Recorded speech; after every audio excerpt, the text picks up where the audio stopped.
Este es un podcast sobre mujeres en política. Queremos conocer las historias de las mujeres que hoy ocupan un lugar de poder y de toma de decisiones. Porque la política define la manera en la que miramos y nos movemos por el mundo. Y también es, o puede ser, una herramienta que transforme y mejore vidas. Hoy, en Mujeres en Política, Alicia Tate. Con la intención y el pensamiento de que yo iba a ir a aportar, a debatir, a discutir, a expresar pensamientos. No, yo era una flor en un florero. Bienvenidos y bienvenidas. Este es un nuevo capítulo del microuniverso de Mujeres en la Política, del hermoso universo de Toda en Clave de Género.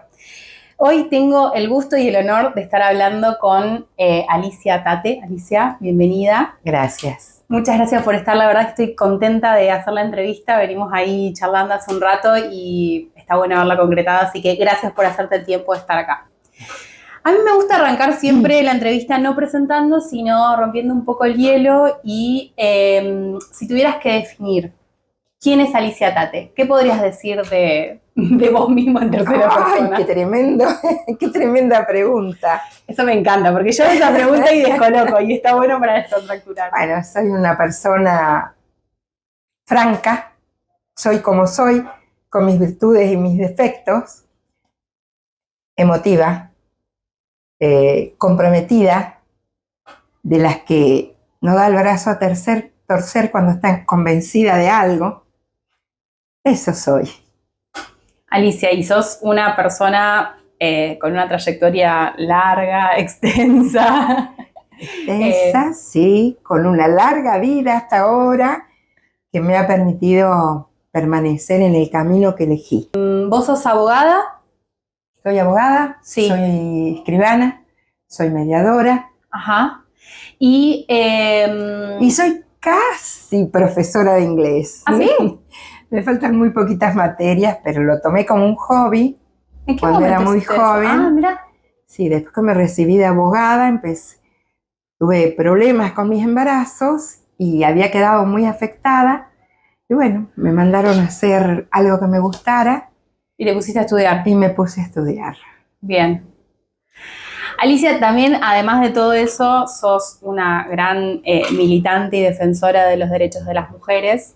Y vos sabés que una vez él estaba haciendo una formación y nos preguntaron cuándo había sido la primera vez en nuestra vida que habíamos detectado alguna situación de desigualdad de género en nuestra vida. Y esa pregunta me quedó resonando porque si hago una memoria emotiva, digo, ay, claro, o sea, lo primero que me viene a la mente es la cuestión quizá con mis hermanos o en mi familia nuclear. ¿Hay algún hecho puntual de tu vida en donde vos fue como la primera noción que dijiste, sí, acá hay una situación específica de desigualdad por ser mujer? No sé si una situación puntual, pero yo milito desde muy jovencita en un partido político. Uh-huh. Cualquier partido político, no te necesito explicar, sí. Son absolutamente patriarcales. Y bueno, esas diferencias me marcaron, pero además yo comencé militando en una villa. Entonces yo veía la situación a la que estaban enfrentadas las mujeres, la carga que tenían, los jóvenes que eran madres, la falta de soporte, de ayuda, la carga que tenían todas, que muchas veces eran abandonadas, quedaban a cargo de los hijos. Yo creo que eso a mí me marcó. ¿Eso fue en tu Paraná natal? No. Yo comencé a militar cuando vine a Santa Fe. Bien. Yo empecé militando en la universidad. En esa época yo soy radical. El radicalismo no tenía demasiada juventud militante. Ajá. Y nosotros en ese momento éramos el partido, éramos la agrupación universitaria, éramos las que hacíamos territorio, éramos la juventud. Y bueno, yo comencé militando en la universidad y después militando en la villa.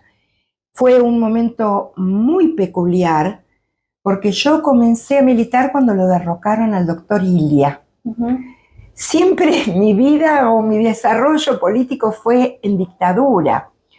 Eso digo que siempre digo que marca una diferencia, no sé si mejor o peor, pero marca una diferencia notable con lo que es la juventud militante ahora. Militábamos para recuperar la democracia, no sabíamos, no aspirábamos a una banca ni a algún lugar en ningún ejecutivo, no teníamos ese pensamiento. Sí, la democracia como un horizonte que era... Difícil de alcanzar, como una utopía, te diría. Sí, y también como marcado, digo, con una cuestión de miedo y de inseguridad, ¿no? Digo, ¿o no? Mira, ahora que lo miro a la distancia, veo con claridad los peligros, pero en ese momento y con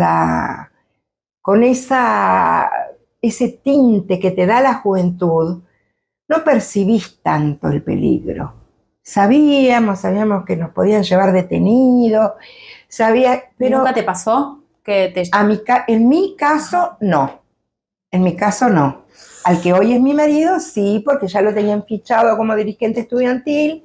Cada vez que iba a haber una asamblea, cada vez que iba a haber una movilización, bueno, por ahí teníamos algún policía amigo que le decía, decile a tu novia que se vaya de la casa, claro, porque le van a allanar. Tal vez al principio la dictadura de Onganía, que fue la más, entre comillas, blanda, que disolvió los partidos políticos, que prohibió la actividad política, pero que no hubo desaparecidos como lo hubo en la dictadura más cruenta que tuvo el país. Y bueno, ya nos fuimos por otro lado, pero en ese momento vos estabas estudiando todavía o tuviste que exiliarte como... No, yo estaba estudiando, yo me recibí cuando comenzó la dictadura de Videla, iba a la facultad, pero porque estaba haciendo un doctorado que nunca terminé, porque nunca rendí, nunca presenté la tesis. Porque te fuiste por otros lados. Porque me fui por otros lados, es verdad. Pero no me tocó la etapa de la dictadura de Videla en la universidad, más que tangencialmente, porque como te digo, iba para hacer el curso del doctorado. Claro. Pensaba en esto de... rememorando un poco de tu vida, porque estuve estudiando y leyendo y varias cosas en relación a tu carrera y a tu vida y a todo lo que has hecho. Vos sos la hermana mayor de cinco hermanos. ¿Hermanos, mujeres, varones? 3 hermanos varones y la más chica es una mujer. Pero de esos 5 hermanos, 2 murieron muy jóvenes, uno a los 34 y otro a los 35 años, en sendos accidentes de aviación. Mirá. Vos sabés que a mí me llega como muy de cerca también esto de la hermana mayor, porque yo también soy hermana mayor. ¿Cómo lo sentiste vos en tu caso particular? Digo, ¿tenemos diferencia de edad? Pero igualmente yo tenía la responsabilidad, mi mamá tenía 5 hijos, imagínate que la hermana mayor era la que se encargaba de los más chicos. Sobre todo porque era mujer. Ese tema de los cuidados, que es inherente a las mujeres y que los varones, bueno, mis hermanos eran más chicos, pero en esa época, mucho más que ahora, los cuidados eran responsabilidad de las mujeres, aunque yo era una nena, era la mayor, pero seguía siendo una niña. Siempre cuento una anécdota, que en la casa en donde yo vivía, en la casa de mis padres, había un pasillo, en ese momento no había gas corriente, y había un gabinete de gas donde estaban los tubos de gas. Y no podía ir a jugar porque tenía que cuidar a mi hermanito más chico. Lo agarraba en el cochecito y lo empujaba hasta que rebotaba con el gabinete de gas. Claro, yo digo, pobre mi hermano, pero yo era una nena que tenía 7 años, 8 años. Y ya desde ese momento el mandato del cuidado ahí era, como... Claro. ¿Hay algo de eso que, digo, pensando en la primera pregunta, ¿no? Como, digo, porque eso también nos va marcando en relación a eso que viste vos a comparación con tus hermanos, o por lo menos yo lo viví muy así, de tener que hacerme responsable, iba a decir eso, ¿no? De los cuidados, pero también de los mandatos de lo que yo debía ser como mujer, sí. Mucho más marcado para mí quizá que para mi hermana, en este caso más chica, si bien yo hice todo lo contrario, pero digo esto de la familia, casarse, tener digo, como una secuencia de pasos a seguir. Sí. Y además las responsabilidades que vos tenías en el hogar.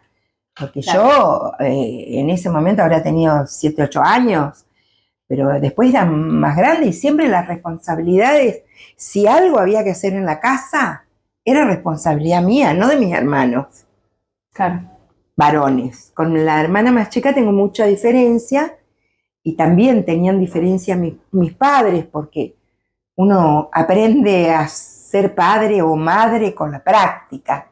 Y se ve que mis padres aprendieron mucho conmigo, porque después con mis hermanos y mi hermana fueron totalmente diferentes. Dice que los padres siempre son diferentes, depende del hijo que... Sí. No es el mismo padre el del primero que el del segundo, el del tercero, el del cuarto, son todos padres diferentes. Así es.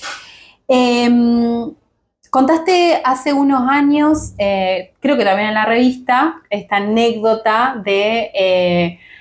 que en algún momento te presentaron como la flor que engalana la mesa. Exacto, siempre la cuento porque me parece que es tan ilustrativa del lugar en el que nos ponían los varones. Era una cosa. Contame un poquito el contexto de eso. Era una reunión partidaria. Yo militaba en la Juventud Radical y había ido a una reunión donde por supuesto eran todos hombres. Yo fui con la intención y el pensamiento de que yo iba a ir a aportar, a debatir, a discutir, a expresar pensamientos. No, yo era una flor en un florero. Claro. La persona que me lo dijo, no me lo dijo como un agravio, al contrario. Era un halago. Era un halago eso. Pero ¿cómo habrá sido que me impactó que en ese momento habré tenido 20 años y aún hoy yo me acuerdo de esa anécdota? No sé, yo no digo sobrevivir, pero ¿cómo? Sobrellevar. Sí, eso, digo, visibilizarlo y sobrellevarlo, porque a mí me parece que en una época donde estaba tan naturalizado eso, digo, en esta cuestión de que quizás que ni existía en ese momento la cuestión del cupo, o sí, no sé. No existía, bueno. Te estoy hablando de los 60 y pico. Por eso, digo, sobrellevar eso, pero digo, también visibilizarlo, ¿no? Como... Me parece que hoy está como un poco más allanado ciertas cosas, si bien tenemos que volver a dar discusiones, pero en ese momento, digo, hay algo en vos que te hizo el clic y que te dice, che, esto no está tan bueno, por más que el otro no te lo diga de mala manera. Sí, yo creo que para mí fue la militancia partidaria, la diferencia que había, que sigue habiendo, aún a pesar de las leyes y de los avances, de los comentarios que yo te hacía hace un ratito, que la mirada ha cambiado, aunque sea insuficiente, pero hay cosas que antes pasaban desapercibidas y hoy vos te das cuenta que están muy mal. Como por ejemplo las letras de las canciones que escuchábamos. Nosotros escuchamos un bolero y vos escuchás hoy una canción de Cacho Castaña y no lo podés creer. Aunque hoy las cumbias también tienen un contenido machista y un contenido importante de violencia. Pero en ese momento, ¿vos lo reconocías como algo...? No, para nada. Pero sí reconocías esto, o te hace ruido por lo menos ese comentario de la flor que engalana la mesa. Claro, y la desigualdad que yo veía. Mirá que yo era el año 80 y algo, en esa época no se hablaba todavía de género. ¿Y qué pensás qué cosas te hicieron reconocer eso a vos? A mí me interesa como mucho eso, porque digo, de un montón de mujeres, en un montón de espacios, como digo, sigue pasando, ¿no? Pero digo, hay algo ahí que ¿cuándo te hace el clic? ¿En qué momento? Y mira, yo creo que eso fue con la democracia. Cuando yo empecé a ver esa desigualdad, realmente fue con la democracia. Creo que ahí muchas abrimos los ojos más allá de alguna cosa que hubiéramos tenido, una predisposición o haber leído. Yo me acuerdo que yo empecé a buscar mucho material que hablara de mujeres, que hablara del feminismo. En ese momento, en el 83, fue elegida diputada nacional una mujer muy joven que militaba en el radicalismo, a la que yo tenía mucho aprecio. Y como en Buenos Aires era más fácil acceder a material, a material para leer, digamos, yo le preguntaba a ella y ella siempre me facilitaba algo. Lamentablemente murió muy joven, que fue Gabriela González Gas. Pues otras mujeres también de nuestro partido que para mí fueron claves.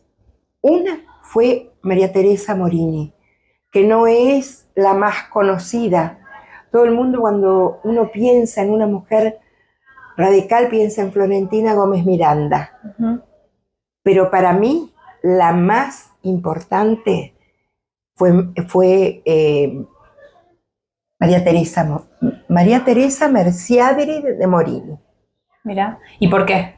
Porque ella es una mujer que sin ley de cupos, sin ninguna ley que protegiera o le diera impulso a las mujeres, ella fue la primera diputada nacional del radicalismo. Ella era abogada, en su estudio se hacían las reuniones partidarias durante la dictadura. Ella, cuando el doctor Ilia no podía mostrarse en ningún lado, hacía las reuniones con el doctor Ilia en su estudio. Ella fue la primera que hizo una presentación ante organismos internacionales porque su propio partido no había cumplido con la ley de cupos. Era una mujer extraordinaria que para mí tenía un condimento que yo valoro mucho, no solamente su compromiso, su energía, su militancia, sino su humildad.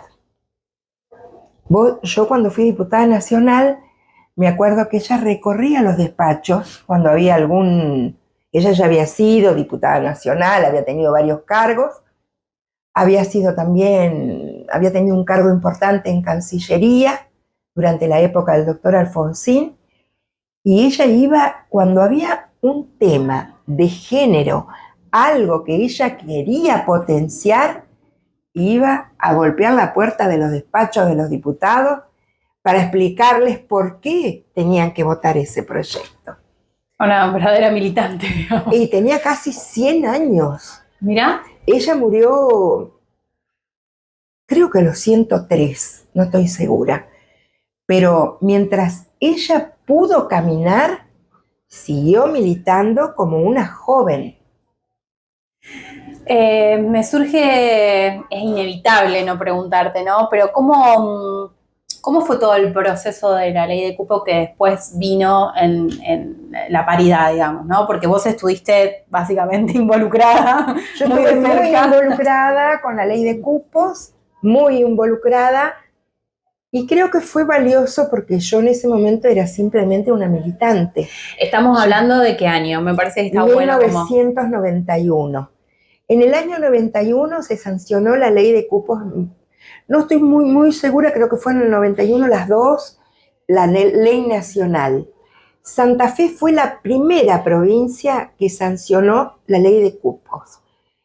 Y nosotros, en ese momento, cuando digo nosotros, me estoy refiriendo a mujeres de distintos partidos políticos y de distintas organizaciones, armamos un foro que se llamó Foro de Integración de la Mujer Santafesina, que estaba integrado por mujeres peronistas, radicales, socialistas, bueno, socialista había una sola, sindicalistas, entre ellas estaba Susana, en ese momento, Susana Rueda, Susana Estochero de Rueda, que fue la única mujer que más tarde integró la mesa de conducción de la CGT. Éramos un grupo de mujeres políticas variopinto. Y yo creo que eso le dio mucha fuerza al reclamo. La unidad y sinceramente creo que individualmente es muy difícil lograr cualquier cosa que pretendas lograr. Es la unidad en la lucha lo que le da fuerza, lo que permite que tus objetivos sean alcanzados. En uno de los primeros episodios hablábamos con Claudia y ella nos decía, Claudia Levin, y ella nos decía que no tenía datos estadísticos, pero que sí de alguna manera podía ver la incidencia de del cupo devenido en paridad hoy en los cargos de gestión, digo, como toda esa militancia todo ese activismo, todo. ¿Qué te parece a vos eso? Que coincido absolutamente, porque no, al menos la mujer que está en política, que está en un lugar de poder, ya no es mirada como una rara avis. Como la rosa que engalana la mesa. Exacto. No es ya más la flor que engalana la mesa. No obstante eso, no creas que es fácil. En el año 2003, cuando yo presentaba en la legislatura el primer proyecto de paridad, yo no te puedo decir cómo se mataban de risa los varones. Aún los bloques más, entre comillas, progresistas, ninguno firmó ese proyecto. Lo firmaron las mujeres de los distintos partidos políticos que integraban la Cámara de Diputados y Diputadas. En ese momento, Cámara de Diputados. ¿2003? 3. Por supuesto, nunca lo mandaron a ninguna comisión, nunca se sancionó, nunca nada. Y yo creo que cuando se constituyó ese grupo por la paridad, también ahí, con la contribución de mujeres de todos los partidos políticos, eso fue lo que le dio mucho impulso, mucho empuje, y que en definitiva logró que se sancione la paridad. Sí, si bien hoy estamos en otro capítulo, entre comillas, de la historia, digo, hay algo también del reclamo que uno tiene que hacer como hasta incluso diario, o no olvidarse de que esos logros, esas conquistas se pueden perder en cualquier momento, ¿no? Sí, si vos leíste la nota de todo, habrás leído que yo ahí dije, y no estábamos en este momento, sí, ¿no? Dije, hay quienes piensan que porque logramos una ley está todo resuelto. Una ley se deroga con otra ley. Y la actual conducción nacional te lo está mostrando claramente. Nosotros somos un país que debe tener la legislación más progresista, más de avanzada. Pero una ley, hay determinadas leyes que las pueden sancionar y después no les dan presupuesto. Y hay leyes que te las dejan estar y las ignoran, o leyes que, como yo decía, las derogan de un plumazo. Por eso siempre hay que estar alertas, nunca bajar los brazos. Y esto yo te lo hacía en un comentario fuera de cámara, sí, que algunas mujeres muy jóvenes no lo ven a eso, porque ellas no vivieron esa transición de la falta de leyes, no vivieron lo que significó la conferencia de Beijing, porque a partir de Beijing empezaron a impulsarse las leyes que tenían que ver con la salud reproductiva. Antes nadie pensaba en una ley de ese tipo o en presentar un proyecto de ese tipo. Y ahora tenemos esas leyes, yo diría, no tengo la información precisa, pero si no la tienen todas, la mayoría la tiene. Claro. Y a partir de ahí fue. Pero yo también siempre... Y la decisión del propio cuerpo, digo, exacto, como algo que claro, parece que ya lo tenemos conseguido. Claro. Y eso tuvo una discusión atrás. Eso tuvo un anclaje en las conferencias de Naciones Unidas, en lo que fueron las conferencias anteriores, en lo que fue la conferencia de Beijing. Y hay un dato que para mí es valioso, que recién en la conferencia de Viena en 1993 se reconocieron los derechos de las mujeres como derechos humanos. Claro. Ayer. Sí. Ayer. Eso hablábamos el otro día, decíamos como que en términos históricos hay un montón de cosas que 40, 50 es nada, claro, en la historia, digamos, sí, de la humanidad en cuanto a ese reconocimiento de leyes, o si bien no es que, por más que uno diga, bueno, la concreción de una ley es a partir de este año, hay un movimiento de mujeres y un movimiento feminista que se vienen gestando para llegar a eso, ¿no? Bueno, vos fíjate que nosotros tenemos vigente, a partir de la reforma de la Constitución de 1994, de la cual ahora se cumplen 30 años, que introdujo para mí lo más valioso que hizo la reforma constitucional fue introducir los pactos internacionales de derechos humanos. Y sin embargo ahora muchos se están violando. La conferencia de Belém do Pará, la convención de San José de Costa Rica, todo eso que fue tan valioso que incorporó la Constitución del 94, el gobierno nacional lo está ignorando. Por eso yo insisto, hay que estar siempre alerta y siempre preparados para enfrentar retrocesos.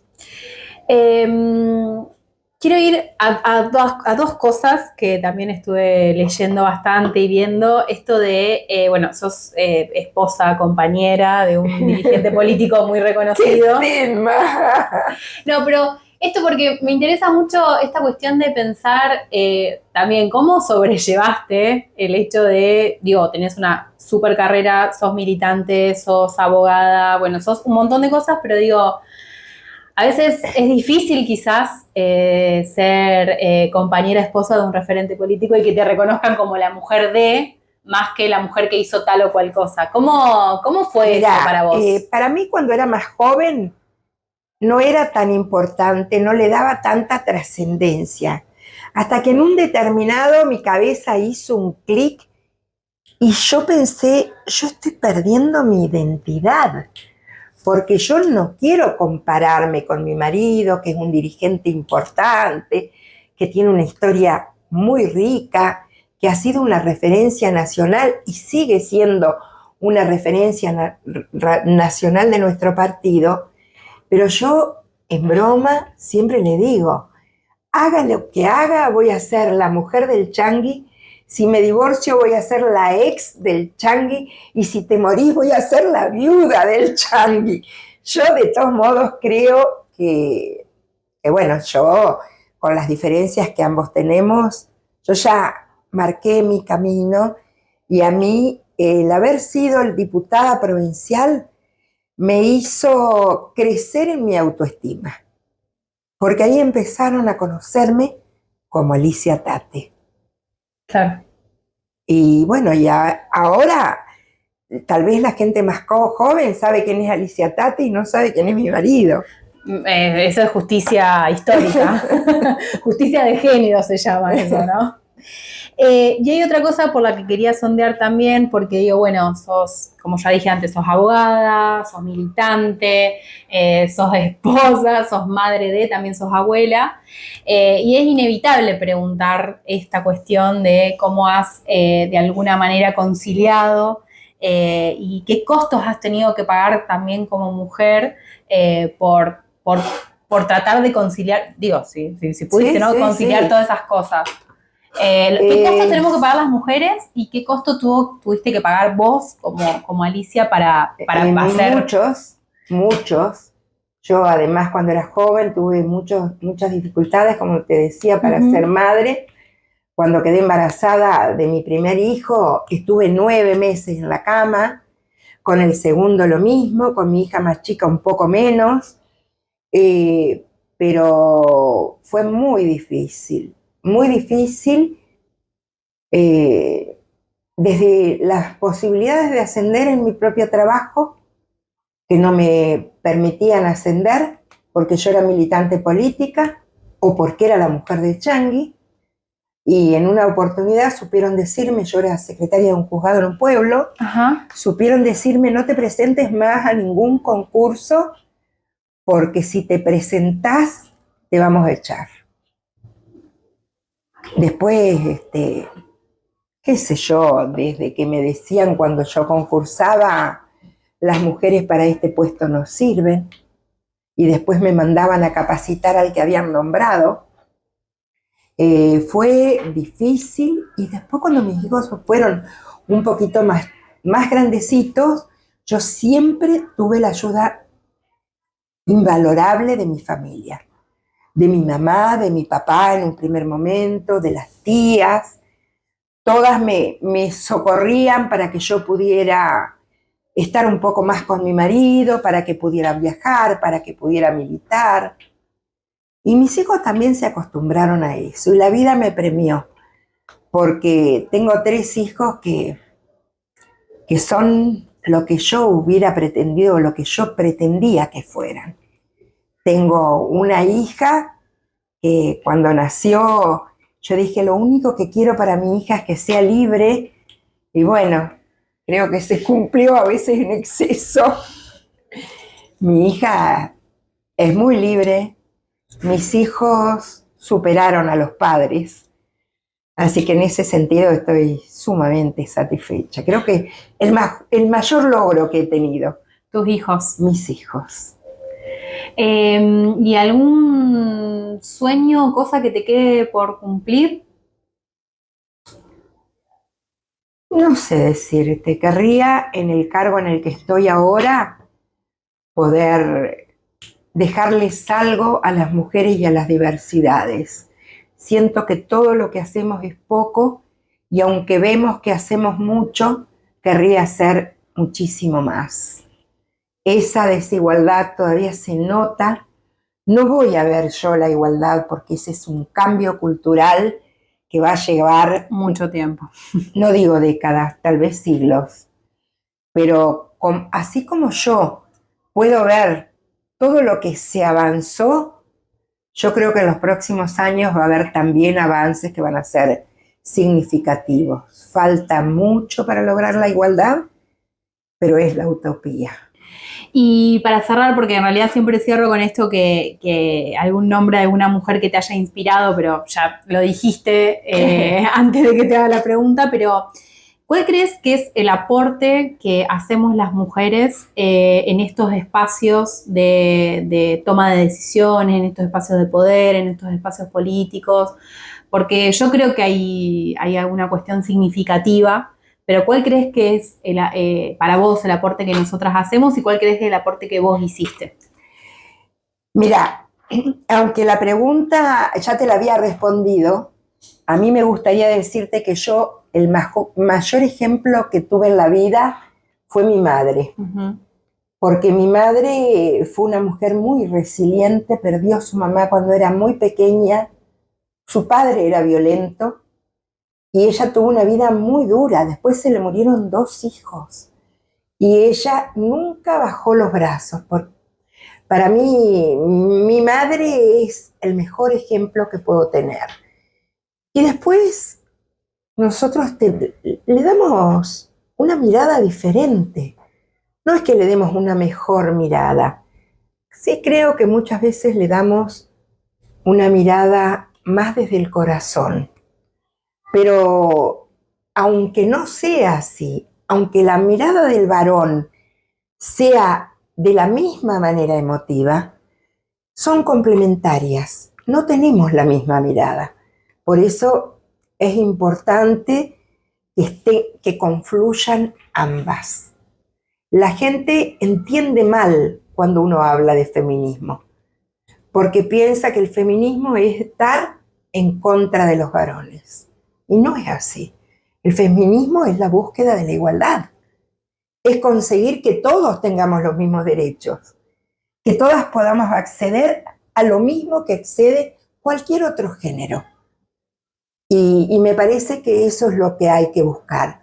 Si no te gusta feminismo, llámalo de otra manera. Pero creo que todos tenemos que buscar la igualdad. Es más difícil que lo hagan los varones, porque pierden privilegios. Pero hay muchos varones comprometidos, muchos. Y bueno, ¿y qué pretendería dejar yo? Un granito de arroz en esa lucha, en esa búsqueda de la igualdad. Muchas gracias, Alicia. Gracias a vos. Gracias por haber llegado acá. Esto fue Mujeres en Política. Lo podés escuchar en Spotify y nos vemos en el próximo capítulo.